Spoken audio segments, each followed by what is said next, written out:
We're going to be talking about social connectedness amongst Latinos and exploring ethnic exclusion with two brilliant people, Dr. Mirna Arroyo-Miranda and Nadine Mirza from Manchester and from the University of Houston.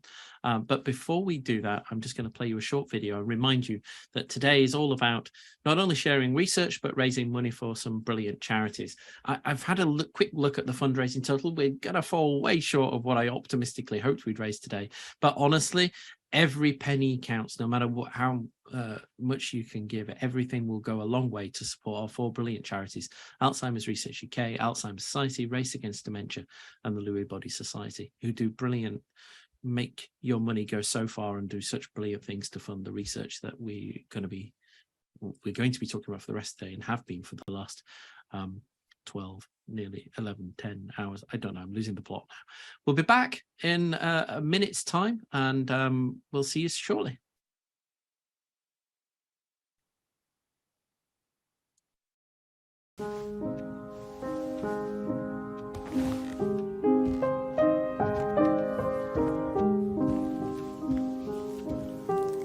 What time should we leave tomorrow? I think about 8. What do you reckon? Yeah, that sounds about right.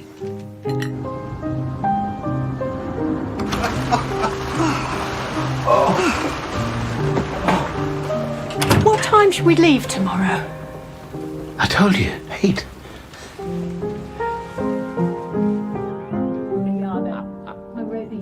What time should we leave tomorrow? We're leaving at 8, Jane.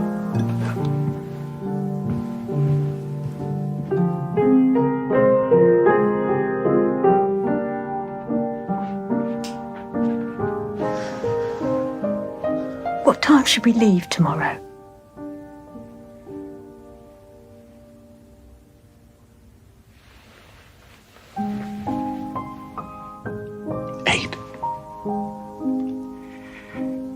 I think we should leave at 8.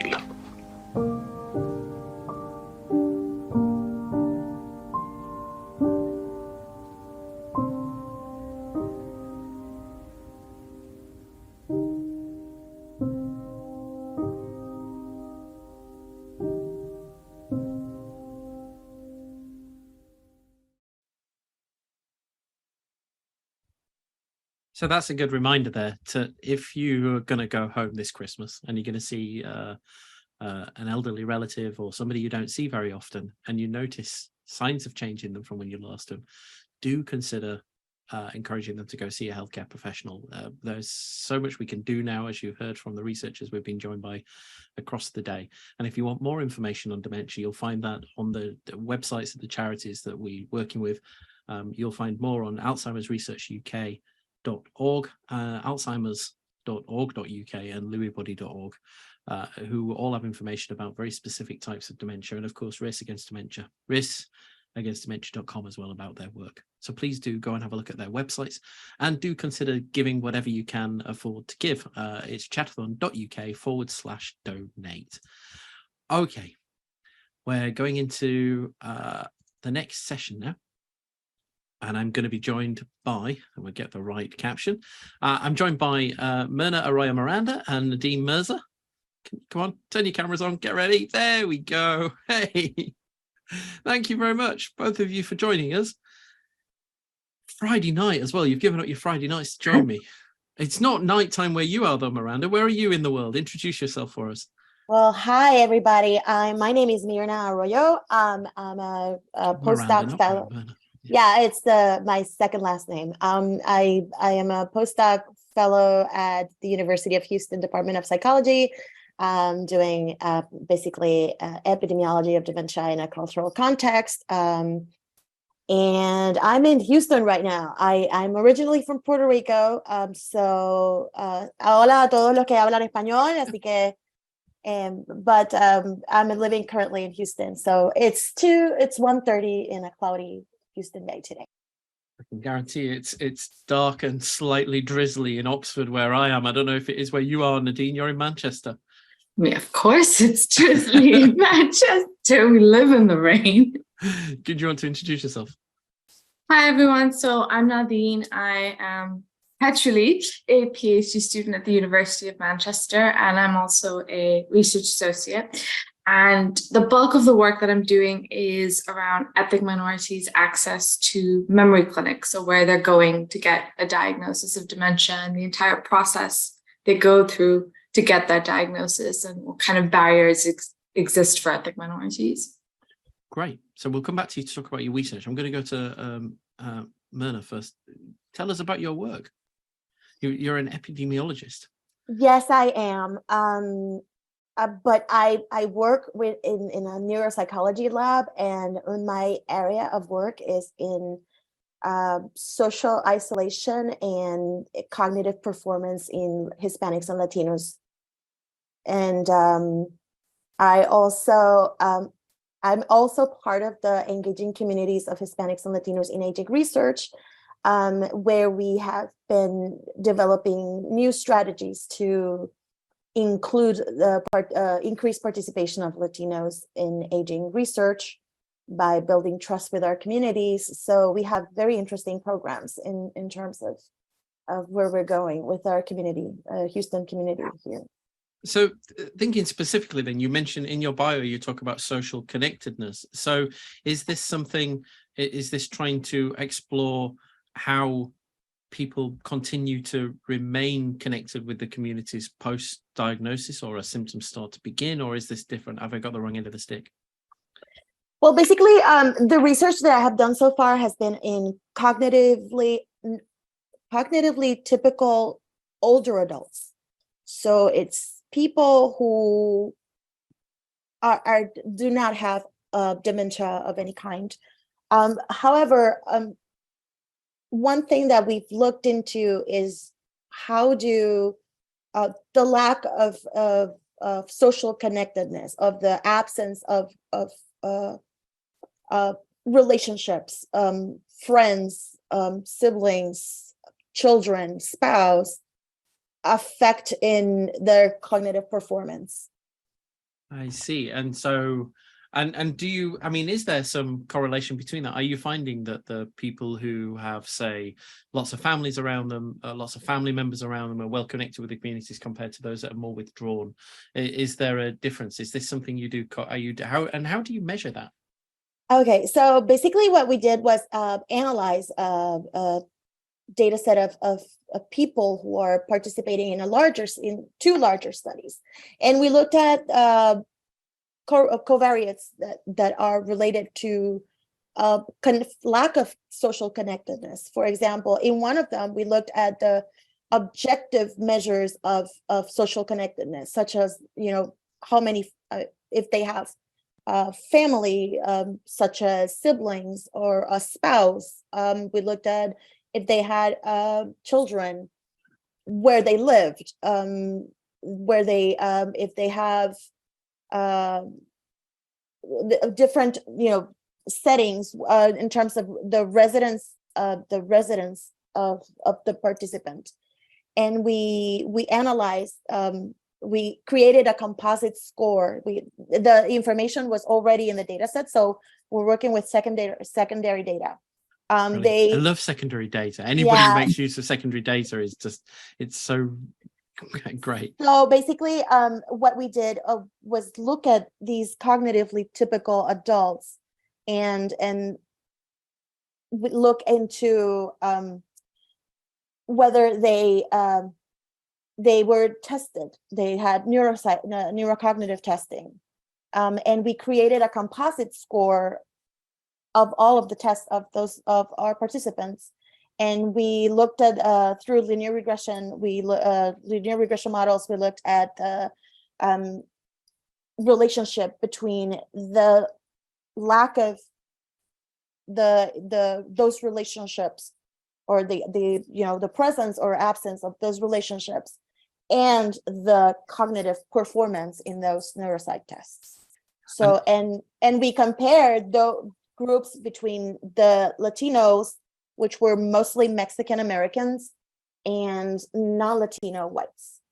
And what we found was that in this first set is that the lack of having Latinos tend to be more affected in terms of cognitive performance when they don't have relationships, the marital status, the number of siblings, and the number of children affected negatively the cognitive performance over time.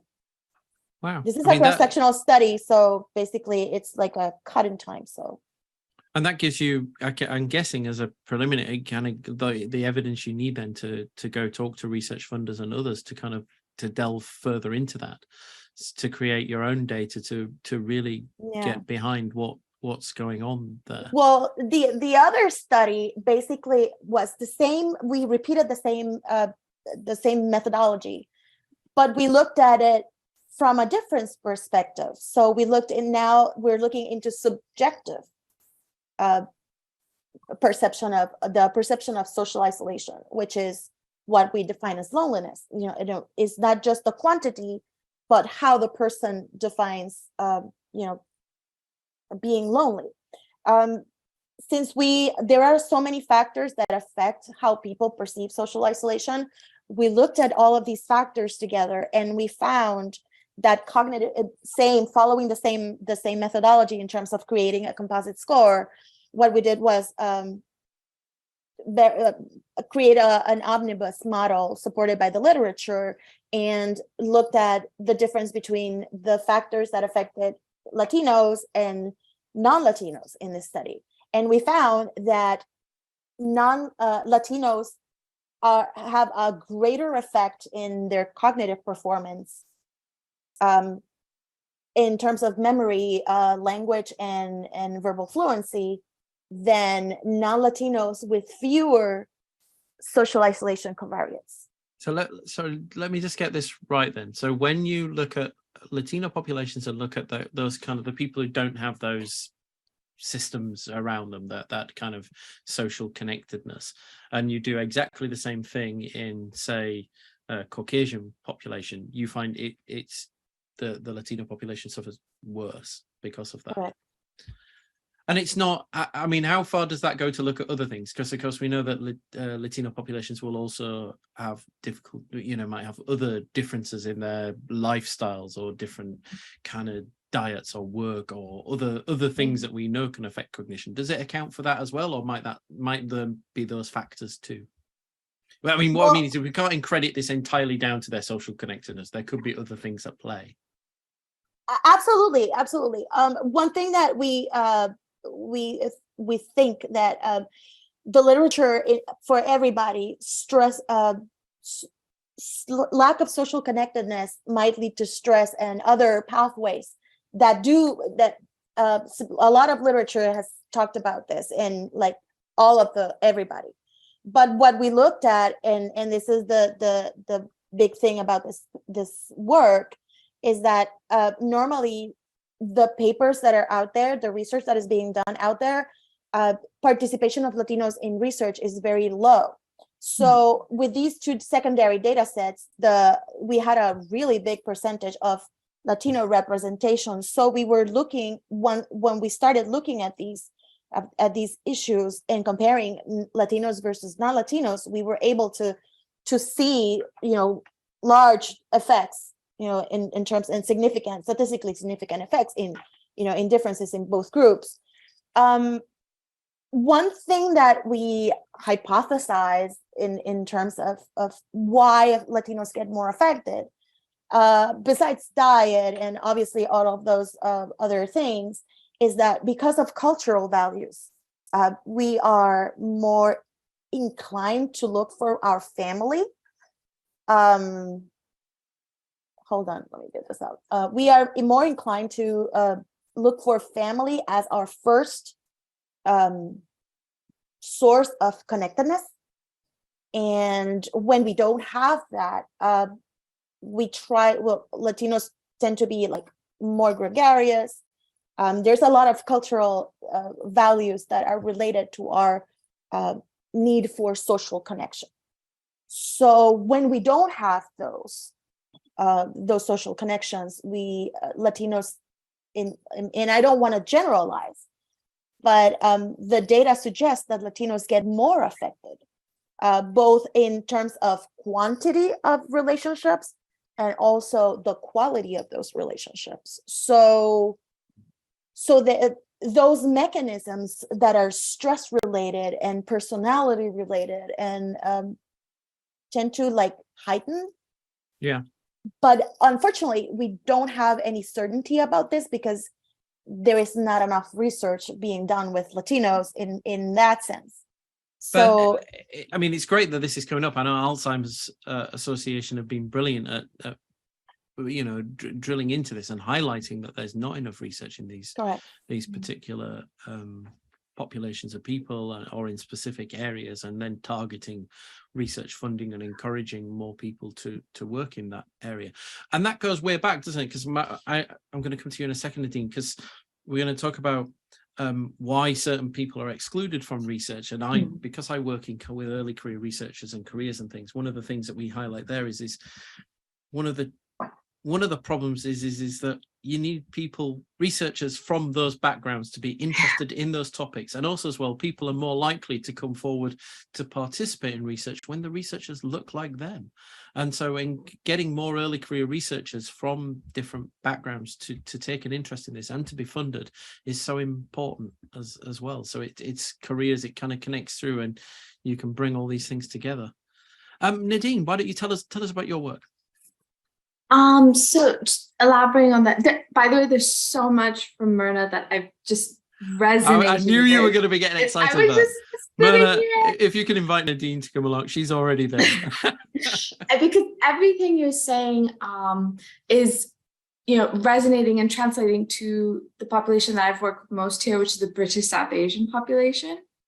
And it just made me think, oh my God, the loneliness factor, especially of South Asians who've like migrated and left family back and everything, and now they're starting to develop problems. And that's a lot of what my research has been looking at, which is, not just ethnic minority access to diagnostic services, but like really honing in on the British South Asian experience. And it's been things like, for example, just today, I've been doing a service evaluation of memory clinics in the Northwest, so like across all the trusts in the Northwest, just to kind of see how many ethnic minorities have been accessing the services as compared to Caucasian individuals. And I was so excited for the ONS 21 census to get in, because I just took that data and I sat with it today. And it's awful. The underrepresentation of ethnic minorities across the board, not just British South Asians, in the memory clinics here in the Northwest is so bad. So this is that they're not that fundamentally people from South Asian backgrounds are not going to their doctors to highlight their memory problems, and therefore not going into clinics. So actually, not just South Asians, like ethnic minorities across the board. So we have, Africans, Caribbeans, we've got other ethnicities, Chinese, everybody. They're all underrepresented. And the thing is, it's not necessarily that they're not going to their doctor. So the process is that, usually if you have a memory complaint or, suspected dementia, you would go to the GP. The GP would maybe do a small test on you, ask for some bloods and things.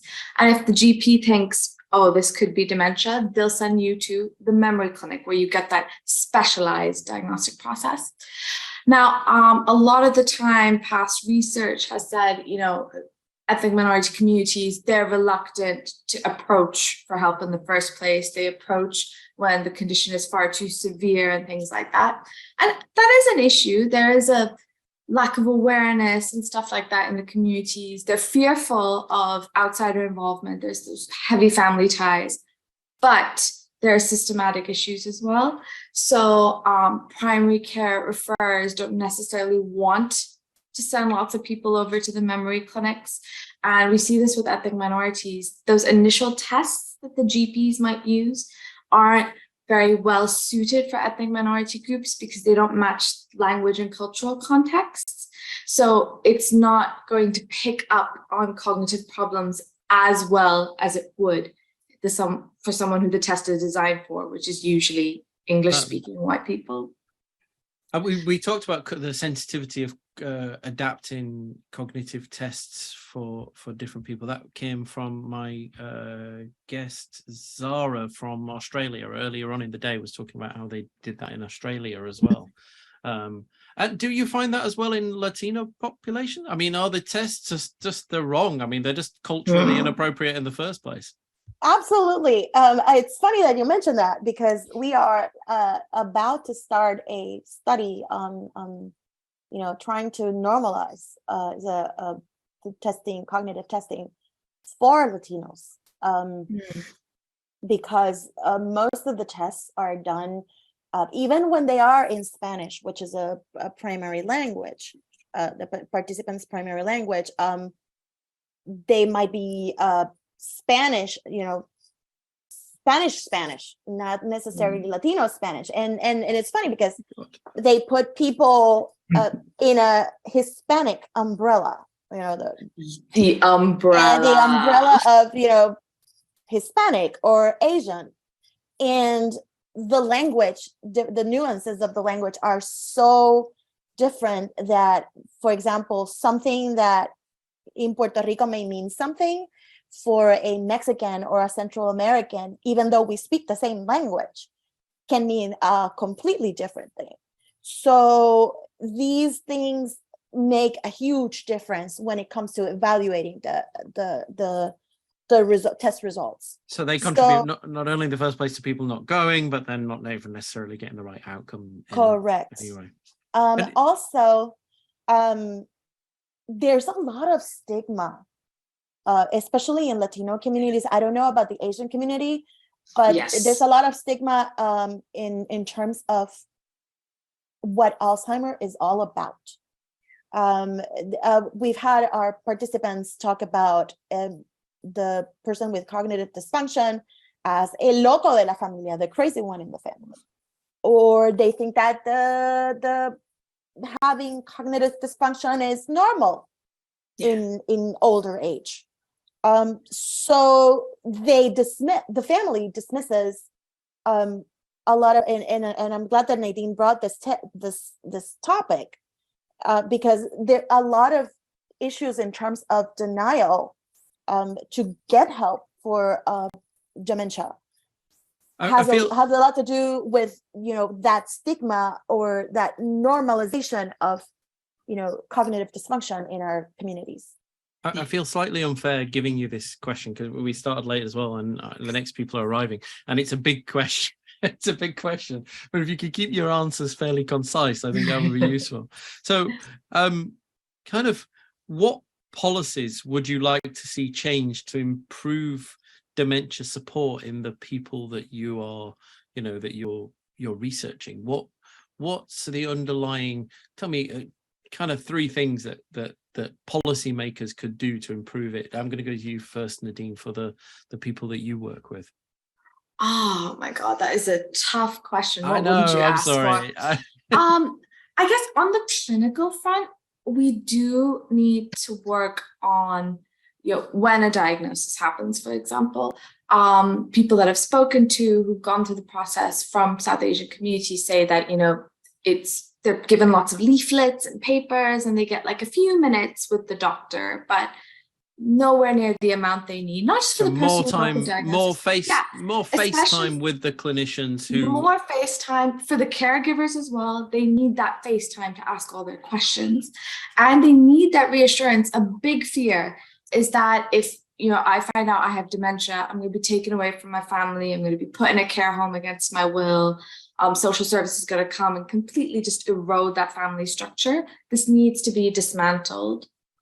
And I think that, one way to address that is to make sure that we get the real life stories out there. We talk about case studies often in healthcare, don't we? But actually the stories of people and making them, so that we have more champions. We've got Chris and Jane at the start of the day who have done an amazing job over the last 5-10 years talking about their experiences. If we need I hate to say that, do we need we need the South Asian Chris and Jane to come forward and talk more about theirs. So, I don't mean that, but we need a more diverse population of people that are willing to kind of come out step outside and talk more about their experiences, which is hard. So we have to support them. It's hard. I mean, it is happening. So, for example, Bradford have done such a great job. They're called the ADAPT team, and they produced a video. It was called Kiran, and it was about dementia in the South Asian community, somebody actually having it and talking about it. But this won't happen by accident. We have to deliberately, positively go out and look for people and support them to do that. Would you say the same? Is that the same with Latino groups? Absolutely. Are those champions there, or not there in the same way? There are, but I think we need to do a better job of, rounding them up and get them out there. Our lab, our program is working very hard to improve that, giving visibility to the Latino community in terms of, raising awareness about the, Alzheimer's in the Latino community. And we need people who look like us. And this is something that has been consistent throughout the work that we've done with the community, that they need people who look like them. And actually very soon the research network that we work for is going to live with a lot of resources for the Latino communities. And that starts at the very early career stage, doesn't it, to bring those people through? So one thing that I wanted to add to what Nadine said is we need more services for caregivers and patients. And also in terms of my research, I would add to that, teaching our older adults, creating communities for aging in place, and teaching older adults how to make new connections in old age. Absolutely. So, and I think that those things should be, and if would be in my top of my list. If you're watching this and you're in the States, I highly recommend you go to als.org/iStart and join. That's ISTAART. iStart have got these great professional interest areas that look at all these different, and Latinos is a particular group that's been explored there. They provide great funding for research as well. They bring researchers together to look at these challenges and to make sure that we're doing something about it, that they get the focus and that they deserve. Thank you very much to the awesome Nadine Mirza and the brilliant Dr. Mirna Arroyo-Miranda. Thank you so much for joining me over the last half hour. It's really kind of you to find time on your Fridays, particularly Nadine, your Friday night. I'm sure you'd rather be somewhere else. No, anything for the Chatathon. Thank you so much. I'll let you both go. Bye. Have a great day. Bye. Coming up over the next 25 minutes, I'm running behind schedule, is from 8 to 8:30. I'm going to be joined by the brilliant Dr. Hector Perez and his colleague, Bosola Adikioa, who I've probably got that entirely wrong, who are both from the University of Waterloo in Canada. Hector is a postdoc researcher. Bosola is a PhD student. I'm going to very quickly play something for 30 seconds while I top up my drink, and you won't see the video, but everybody else will. So I'm just going to play that very briefly, and we'll be back in 30 seconds time. And we're going to be talking about dementia-related missing incidents and prevention, which is brilliant because we talked earlier, I don't know if you caught this, about outdoor spaces and use of technology. And they were saying this isn't about tracking, this is about facilitating outdoor use. And of course, you are talking about that. So great to see the other side of this. We'll be back in just a few moments' time. Well, with players like David Beckham, you do feel there are certain moments of destiny. Yes! Football should be unforgettable. Unforgettable goals.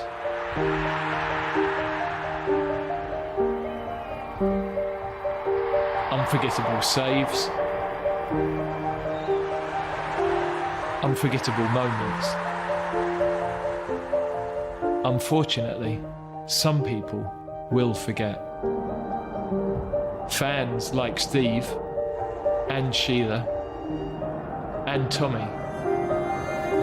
But with a better understanding of dementia, we can help all those living with it. Alzheimer's Society and the FA supporting fans and players affected by dementia.